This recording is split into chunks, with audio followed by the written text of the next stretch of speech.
morning, everyone. My name is Bavli. I'm one of the spiritual care chaplains here at Mackenzie Health. I'd like to thank you for joining us for our first Multifaith service that we are broadcasting here at Mackenzie Health. So I am excited about that. So this service of Multifaith readings and reflection, you will see throughout this service prayers, scriptures, which represent some of our multi-faith community. We encourage everyone to participate in all aspects of the service and to enjoy and celebrate those aspects that you have found most supportive and helpful to you. We hope that everyone will learn something new today, and in that spirit, keep an open mind throughout. Today's theme of our service will be fear. So we will begin with an opening reflection. Fear has pushed me when you wanted me to be held by your loving hand. Fear has tormented me when you wanted me to enjoy your soothing peace. Fear has stolen from me when you wanted me to possess more than enough. I will stand against fear. I will conquer fear in the name of all that is good and true. And now we will have a reading from the Jewish tradition, which comes to us from the book of Psalms. The Lord is my light and my salvation. Whom shall I fear? The Lord is the strength of my life. Of whom shall I be afraid? When the wicked came against me to eat up my flesh, my enemies and foes, they stumbled and fell. Though an army may encamp against me, my heart shall not fear. Though war may rise against me, in this I will be confident. One thing I have desired of the Lord, that I will seek, that I may dwell in the house of the Lord all the days of my life, to behold the beauty of the Lord, and to inquire in his temple. For in the time of trouble he shall hide me in his pavilion. In the secret place of his tabernacle he shall hide me. He shall set me high upon a rock. And now my head shall be lifted up above my enemies all around me. Therefore I will offer sacrifices of joy in his tabernacle. I will sing yes, and I will sing praises to the Lord.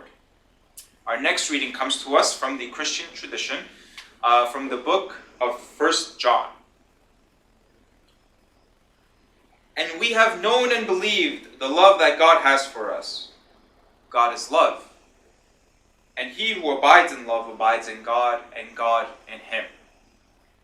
Love has been perfected amongst us in that we may have boldness in the day of judgment, because, as he is, so are we in this world. There is no fear in love, but perfect love casts out fear, because fear involves torment.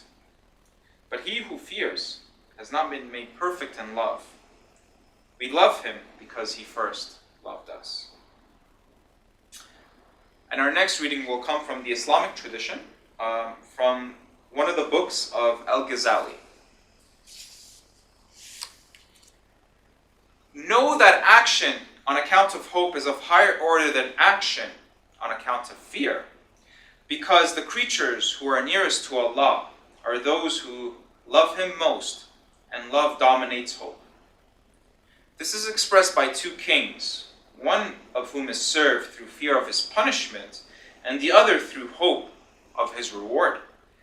For this reason, what is desiderated, especially at the time of death, has to do with hope and optimism. Allah said, "Do not despair of the mercy of Allah." Thus, he prescribed the root of despair. And it is recorded in the tradition about Jacob that Allah revealed to him, saying, "Do you know why I parted Joseph from you? It was because you said, 'I am afraid that the wolf will eat him,' while you are neglectful of him. Why did you fear the wolf and not hope in me? And why did you have regard to the negligence of his brothers and did not have regard to my preserving him?" Our next reading will come to us from the Baha'i tradition. This is entitled A Traveler's Narrative. Today, let every soul desire to attain the highest station. They must not regard what is in them, but what is in God. It is not for them to regard what shall advantage them, but whereby the word of God, which must be obeyed, shall be upraised. The heart must be sanctified from every form of selfishness and lust, for the weapons of the Unitarians and the saints were and are the fear of God. That is the buckler which guards humans from the arrows of hatred and abomination. Unceasingly, the standard of piety has been victorious and accounted amongst the most beautiful hosts of the world. Thereby do the saints subdue the cities of humans' hearts by the permission of God, the Lord of hosts. Darkness has encompassed the earth. The Lamb which gives light was and is wisdom. They dedicate and must be observed under all circumstances. And of wisdom is the regard of place in the utterance of discourse, according to the measure and state. And of wisdom is decision. For humans should not accept whatsoever anyone else says, except through the words of wisdom. And now we will have a reading from the Buddhist tradition, and these are words directly from the Buddha. Live in joy and love, even among those who hate. Live in joy and in health, even amongst the afflicted. Live in joy and in peace, even amongst the troubled. Look within. Be still, free from fear and attachment. Know the sweet joy of living in the way. There is no fire like greed, no crime like hatred, no sorrow like separation, no sickness like hunger of heart, and no joy like the joy of freedom. Health, contentment, and trust are your greatest possessions, and freedom your greatest joy. Look within. Be still. Free from fear and attachment, know the sweet joy of living in the way.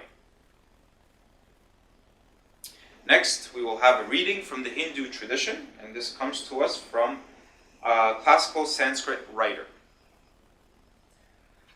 Look to this day, for it is life, the very life of life. In its brief course lie all the varieties and the realities of your existence. The bliss of growth, the glory of action, the splendor of achievement are but experiences of time. For yesterday is but a dream, and tomorrow is only a vision. And today, well lived, makes yesterday a dream of happiness, and every tomorrow a vision of hope. Look well, therefore, to this day. Such is the salutation to the ever new dawn. Good morning again, everyone, and I'd like to thank you for joining us for today's service of Multifaith Readings and Reflection. As I shared earlier, our theme is on fear, and so I'd like to share a few words with you on fear and what that means for me and potentially what that could mean for you. So I'd like to start off with a pretty famous quote. Fear is the path to the dark side. Fear leads to anger. Anger leads to hatred. And hatred leads to suffering. Master Yoda was talking to young Luke Skywalker. Luke Skywalker was filled with hatred. He may have to fight Darth Vader, who actually was his father. How could this happen? A son may have to potentially fight his dad or even kill his dad? We all have fears. I know I do. One of my fears that I'm trying to overcome is actually dogs. I'm afraid of dogs, and growing up, it was a pretty bad fear that I had. I had a German Shepherd actually chase me around the age of 7, and they jumped on me, and they bit me. And so ever since then, I've always had a fear of dogs. I'm slowly starting to overcome it, but whenever I see big dogs, German Shepherds, Huskies, or any big breed, I always kind of tense up. So I was afraid of dogs, and there wasn't any kind of convincing that anyone could have done to change my mind. I was afraid. So we all have some fears.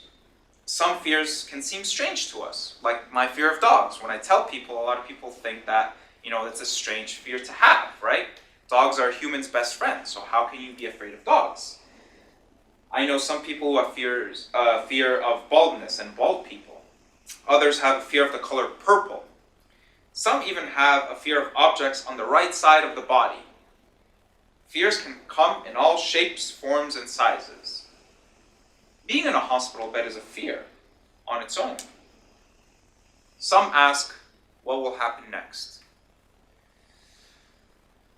This question, amongst many, are valid, and they can drive the fear of the unknown. The greatest fear anyone can have is the mystery of the unknown. We can't control. What we can't control, we are afraid of the most. I love playing basketball, so when I think of fear, I'm reminded of a Michael Jordan quote when he said, "I have missed more than 9,000 shots in my career. I have lost almost 300 games.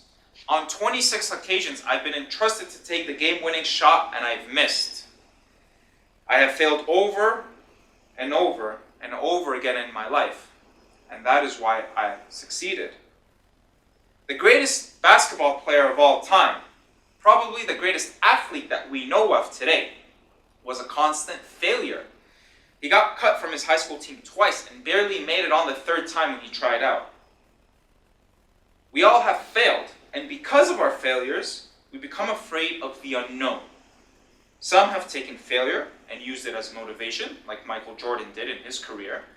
Others take fear and sometimes use it to inflict pain on others. So when we think of conflicts, especially conflicts within groups and communities, usually three things come to mind that I think of. The first one is that the certitude that our group is morally superior, possibly even chosen by God. All others should follow our example or be at our service. In order to bring peace to the world, we have to impose our set of beliefs upon others through manipulation, force, and fear if necessary. This is constantly playing out in the world today. Just turn on your TV sets and look around you and look to what's happening across the world, whether in the Middle East, Eastern Europe, Northern Africa, and different parts of the world. You always see one group trying to conquer or control another.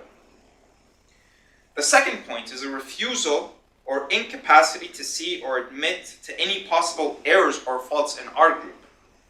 The undeniable nature of our goodness makes us think that we are infallible, that there can be no wrong in us, potentially even being perfect.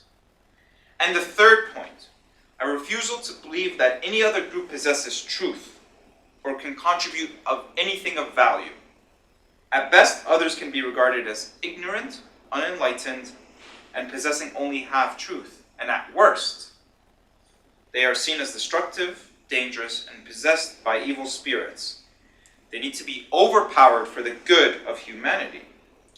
Society and cultures are then divided into the good and the bad. The good, attributing to themselves the mission to save, to heal, and to bring peace to the wicked world, according to their own terms and under their controlling power. So, the question becomes, how do we overcome this way of thinking? The readings that I've read so far today reflect on how to take fear and face it head on, and they speak to a common witness. The Jewish reading speaks about the beauty we find in companionship, when it said that I may dwell in the house of the Lord all the days of my life, to behold the beauty of the Lord and to inquire in his temple.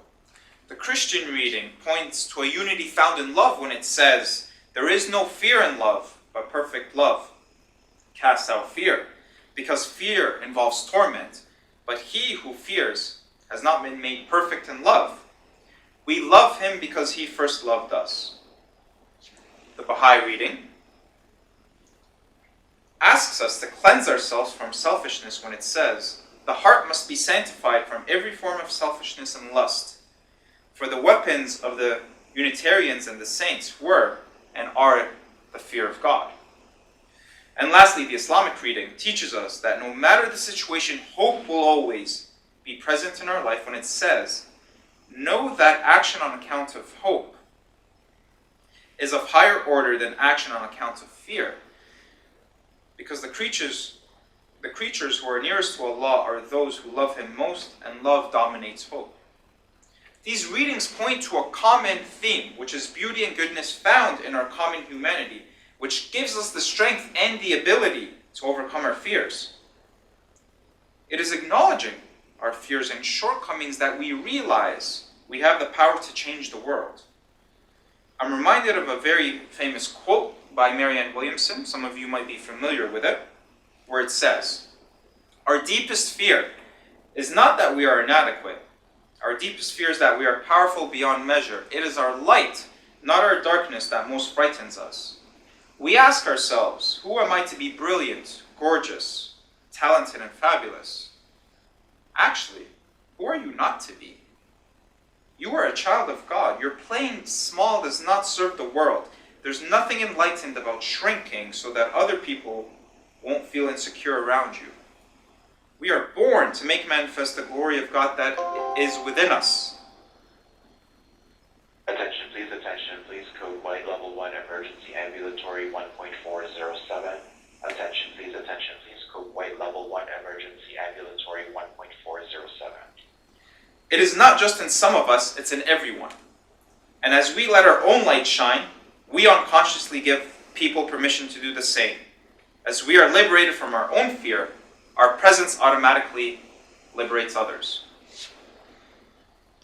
So as we overcome our fears, we allow others to overcome their own fears.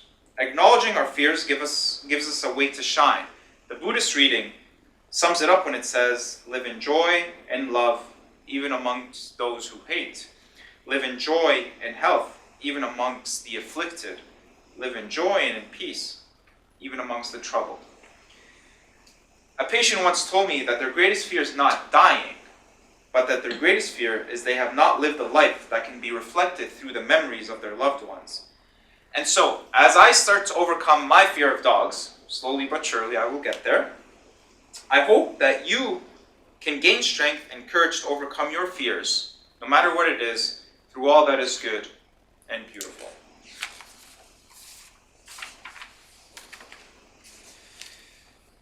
So now we will have a concluding reflection. This actually comes to us from a Buddhist monk, Thich Nhat Hanh. Fears keep us focused on the past or worried about the future. If we can acknowledge our fear, we can realize that right now we are okay. Right now, today, we are still alive. And our bodies are working marvelously. Our eyes can still see the beautiful sky, and our ears can still hear the voices of our loved ones. Be the change you want to see in the world, what you are. We are what we think. All that we are arises with our thoughts, and with our thoughts we make our world. May we continue to express our peace through our actions, and may all that is beautiful continue to enlighten us in all that we do. Our multi-faith service has concluded. Go in peace. I'd like to thank you all for joining us today. If you would like to contact spiritual care, I encourage you to reach out to your nurse, and they know how to contact us.